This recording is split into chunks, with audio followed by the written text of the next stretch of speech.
Hello, this is Isabella, and today I'm going to read Chapter 10 of The Witch of Blackbird Pond. It's on page 98. Chapter 10. You didn't, Mercy gasped. Mr. Kimberly himself! How did you ever dare, Kit? I don't know, admitted Kit. Now that it was over, her knees were shaking. But he was very fair, he listened to me, and he finally agreed I could have one more chance. I won't let you down again, Mercy, I promise. I never thought you had let me down, Mercy said loyally. It's just that you do have a way of surprising people. You certainly must have surprised Mr. Kimberly. He isn't known for changing his mind. I surprised myself, Kit laughed. I really can't take any credit for it, Mercy. I think I was bewitched. Bewitched? I met the witch who lives down in the meadow. It was she who gave me the courage. Mercy and her mother exchanged startled glances. You mean you talked with her? An anxious frown wrinkled Mercy's forehead. I went into her house and ate her food. But I was joking about being bewitched. She's the gentlest, littlest person you ever saw. You'd love her, Mercy. Kit. Aunt Rachel set down her heavy flattern and regarded her niece seriously. I think you had better not say anything to the others about meeting this woman. Why, Aunt Rachel? You of all people. You can't believe she's a witch. No, of course not. That is just malicious gossip. But no one in Wethersfield has anything to do with Hannah Tupper. Why on earth not? She's a Quaker. How is that so dreadful? Why is that so dreadful? Rachel hesitated. I can't tell you exactly. The Quakers are queer, stubborn people. They don't believe in the sacraments. What difference does that make? She's a kind and as good as you are, Aunt Rachel. I could swear to it. Rachel looked genuinely distressed. How can you be sure? Quakers cause trouble wherever they go. They speak out against our faith. Of course, we don't torment them here in Connecticut. In Boston, I've heard they even hanged some Quakers. This Hannah Tupper and her husband were branded and driven out of Massachusetts. They were thankful enough just to be let alone here in Wethersfield. Has she ever done any harm? No, perhaps not. Though there's been talk. Kit, I know your uncle would be very angry about this. Promise me you won't go there again. Kit looked down at the floor. All her fine resolves about trying to understand and to be patient, and already she could feel the defiance rising again. You won't, will you, Kit? I can't promise that, Aunt Rachel, said Kit unhappily. I'm sorry, but I just can't. Hannah was good to me, and she's very lonely. I know you mean to be kind, insisted Rachel, but you are a very young child. You don't understand how sometimes evil can seem innocent and harmless. 'Tis dangerous for you to see that woman. You must believe me. Kit picked up her wool cards and set to work. She knew she looked stubborn and ungrateful, but she felt so. The hard little knot had kinked up inside her tighter than ever. Coming home through the meadow, everything had seemed so simple, and here it was all tangled again. Only one thing was sure. She had found a secret place, a place of freedom and clear sunlight and peace. Nothing that anyone could say would prevent her from going back to that place again. Should she tell William Ashby about Hannah? She wondered that evening as they sat talking in the summer twilight. No, he would doubtless be horrified. William still seemed a stranger, even though he came faithfully every Saturday evening and often now appeared unexpectedly on fine evenings between.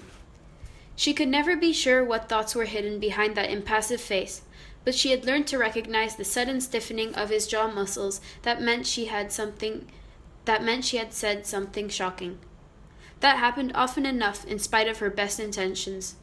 Better not to provoke it now by mentioning a harmless Quaker. She would like to tell John Holbrook, she thought, but there was never a moment when she could speak to him alone. Frequently now, on these mild evenings of early summer, John joined the family as they sat outside. The woman would carry their knitting to the doorstep, and they would talk quietly there till mosquitoes and the coming darkness drove them indoors. John had never asked formal permission to call. He had merely taken literally Rachel's invitation to come again. There had never been the slightest hint that he was courting Judith. He never seemed to single her out, but sometimes he consented when she suggested that they walk along the green in the twilight. That was all the encouragement Judith needed. Indeed, it was more than enough to satisfy the whole family of John's intentions.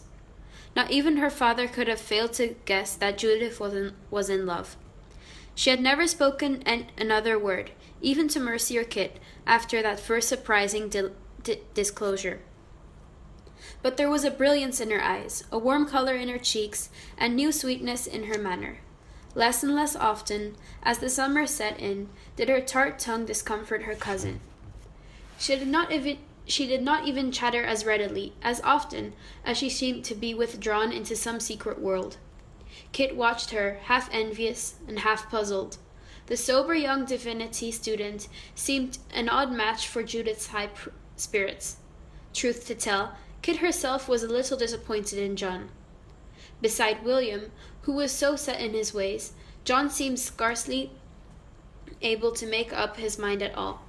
When the talk turned to politics, as it invariably did, William made a far better showing than John. Nothing that the revered Dr.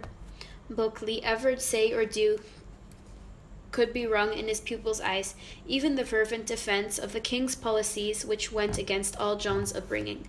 Matthew Wood, after baiting John with fierce questions that threw the young student into confusion, had scornfully labeled him a young toady with no mind of his own. For once Kit was inclined to agree with her uncle.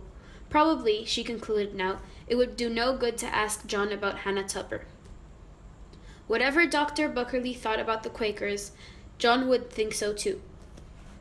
She had to bide her time for the 2 weeks before she could find another opportunity to visit the meadows. She kept her word to Mr. Kimberly and threw herself so diligently into the schoolwork that the children were bewildered. There were no more stories, no games, even no small unorthodox poems. After school hours there were the gardens to weed, and the first crop of flax to harvest in the hilly slopes above the town. Finally, on one hot afternoon, Kit and Judith finished their stint of onion rows a little early, and as they trudged back along the dusty path, Kit looked across the fields to the roof of the lopsided house by Blackbird Pond, and knew that she could not pass by one more time. "I'm going over there to see Hannah Tupper," she announced, trying to sound matter-of-fact. "The witch? Have you lost your senses, Kit?" Judith was scandalized. "She's not a witch, and you know it. She's a lonely old woman, and Judith, you couldn't help liking her if you knew her." "How do you know?" demanded Judith. Kit gave her cousin a short and careful version of the meeting in the meadow. "I don't see how you dared," Judith exclaimed. "Really, Kit, you do the oddest things." "Come with me now, Judith, and see for yourself." Judith couldn't be budged. "I wouldn't step inside that house for anything, and I don't think you should either. Father would be furious." "Then you go on without me. I won't be long." "What shall I tell them at home?" "Tell them the truth, if you like," responded Kit airily, knowing quite well that Judith, for all her disapproval, would never give her away. The common bond of just being young together in that household was strong enough for that. She set off through the long grass, leaving her cousin standing doubtfully in the path. There was a pleasant humming sound in the small cabin. Hannah sat before her small flax wheel, her foot moving briskly on the treadle. "Sit down, child, while I finish this spindleful." She smiled as though Kit had merely stepped outside the door a moment before. Kit perched on a bench and watched the whirring wheel. "I came to tell you that I made peace with the schoolmaster," she said at last. "I couldn't come again before I've been teached in the school again." "Because I've been teached in the school again." Hannah nodded with surprise. "I thought thee would," she commented. "Does it go better with thee now?" "Yes, I suppose so. At least Mr. Kimberly should be satisfied. He says that children are evil by nature and that they have to be held with a firm hand. But it's not much fun trying to keep my hand firm and being so solemn all day long. I feel sorry for those little boys." Hannah glanced over at Kit briefly. "So do I," she said dryly.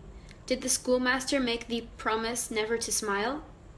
Kit looked back at the faded eyes, sunk deep in wrinkles, and caught the twinkle there. Suddenly she laughed. "You're right," she admitted. "I haven't even dared to smile. I'm afraid if I let myself go an inch, I'll do something disgraceful again. But Mercy smiles all day long, and still seems to keep." She reached down and scooped up the sleeping cat from the floor, settling its limp weight in her lap, and tickling the soft chin under a contented purr, almost matched the hum of a spinning wheel. The late afternoon sun slanted through the open door and fell across Hannah's gnarled hands as they moved swiftly and surely. Peace flowed into Kit. She felt warm and happy.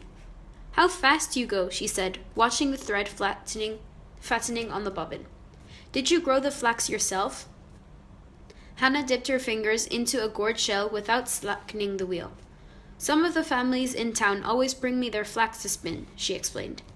"I make a nice, neat thread, if I do say so, but every year it seems to get harder to see it. I have to tell by the feel. Is it smooth enough, does thee think?"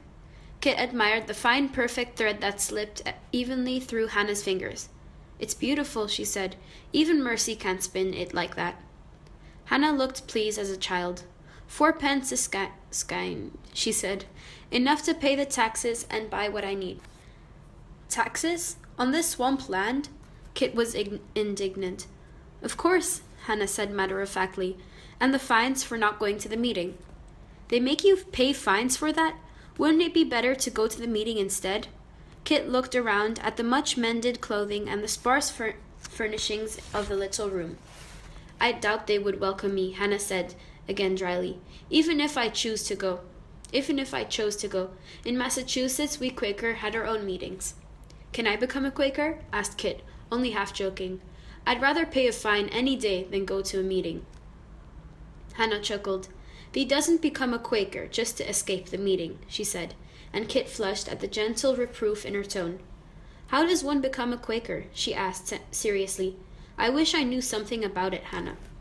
The old woman was silent for a moment. Before she could answer, a shadow fell in the sunlight. A tall figure filled the doorway. Kit started. For an instant she thought that Hannah actually had conjured up a vision. There, unbelievably, was Nathaniel Eaton, the captain's son, leaning easily against the doorpost, with that well-remembered mocking smile in his blue eyes. "I might have known," he said, "that you two would find each other." Hannah's face crinkled up with pleasure. "I knew thee would come today," she triumphed. "I saw the Dolphin pass Wright's Island this morning. Kit, my dear, this is the seafaring friend I told thee about." Nat made a bow. "Misters Tyler and I are already acquainted," he acknowledged.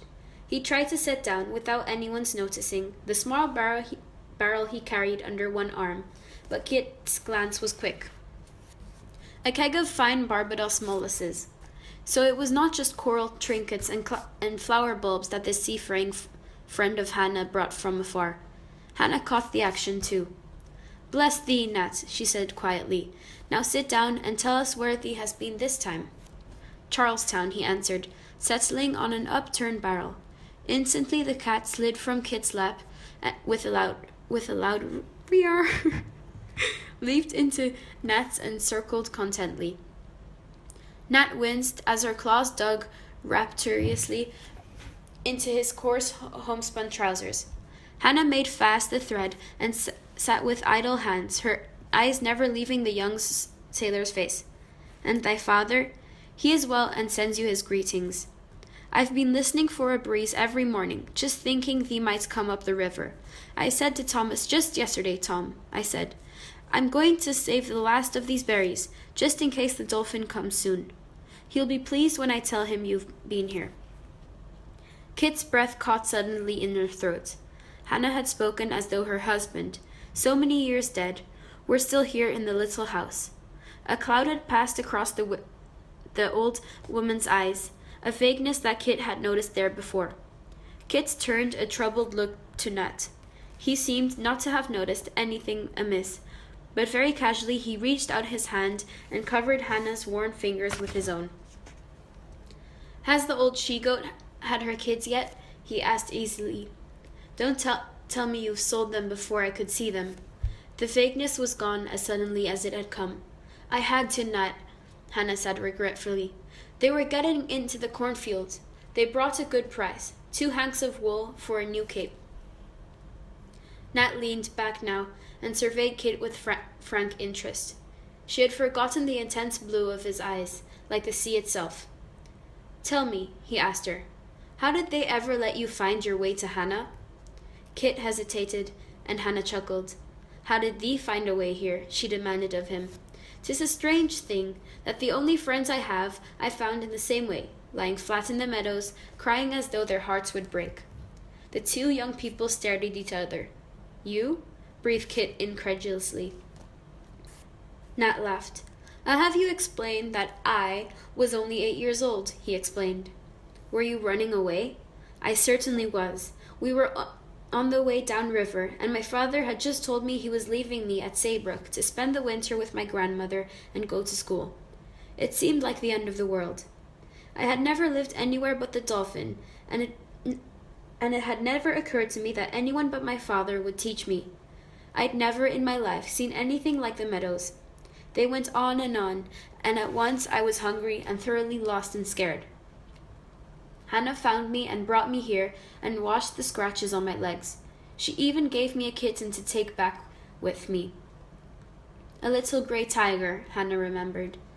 That cat was our lucky piece for 6 years. Not one of the men would have weighed anchor without her. Kit was entranced. I can just see you, she laughed. Did Hannah give you blueberry cake too? Right here at the table, nodded Hannah.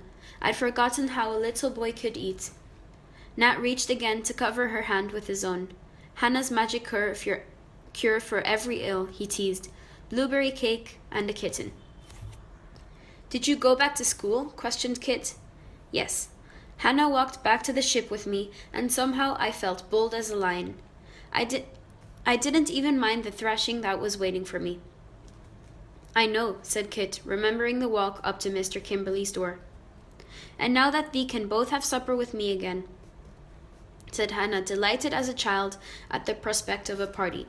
But Kit jumped to her feet with a guilty glance on the sun. Oh dear, she exclaimed. I didn't realize it was time for supper. Hannah smiled up at her. God go with thee, child, she said softly. She did not need more to say. They both knew that Kit would come back. Nat followed her to the door. You didn't say what you were running away from, he reminded her. Has it gone so badly here in Wethersfield? She might have told him, but looked up as she caught a hint of I told you so in the blue eyes that silenced her. Was Nat laughing at her for behaving like an 8-year-old? Her head went up. Certainly not, she said with dignity. My aunt and uncle have been very kind. And you've managed to stay out of the water? That superior tone of his. As a matter of fact, she told him haughtily, I'm a teacher in the dame school. Nat swept her a bow. Fancy that, he said, a schoolmistress. Instantly she wished she had not said it. But as Kit followed her into the road, his mocking tone changed.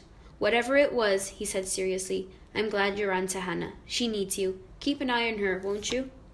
What a contradictory person he was, she thought, hurrying along South Road.